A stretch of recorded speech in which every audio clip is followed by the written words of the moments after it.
ఈ వారం మేషరాశి వారికి మీలో ఆత్మవిశ్వాసం పెరుగుతుంది. గతంలో ఆగిపోయిన పనులు మళ్ళీ వేగం అందుకుంటాయి.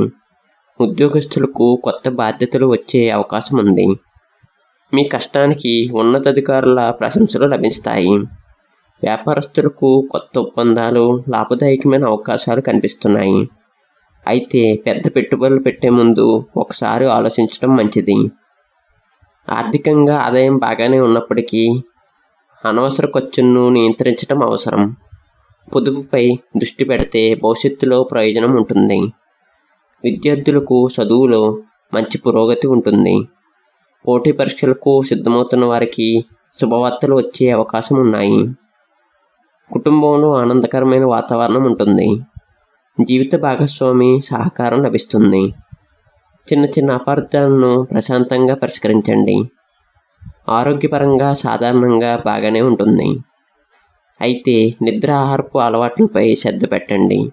ప్రతిరోజు కొద్దిసేపు వ్యాయామం లేదా యోగా చేస్తే మరింత ఉత్సాహంగా ఉంటారు. ఈ వారం మీకు మంగళవారం మరియు గురువారం శుభదినాలు. ఎరుపు రంగు అదృష్టాన్ని పెంచుతుంది. అదృష్ట సంఖ్య 9. ఈ వారం శుభ ఫలితాల కోసం శ్రీ హనుమాన్ చాలీసాను పారాయణం చేయటం లేదా మంగళవారం హనుమంతుని దర్శనం చేయటం మంచిది. మొత్తం మీద ఈ వారం మేషరాశి వారికి పురోగతి, అవకాశాలు మరియు ఆత్మవిశ్వాసాన్ని పెంచే వారంగా కనిపిస్తుంది.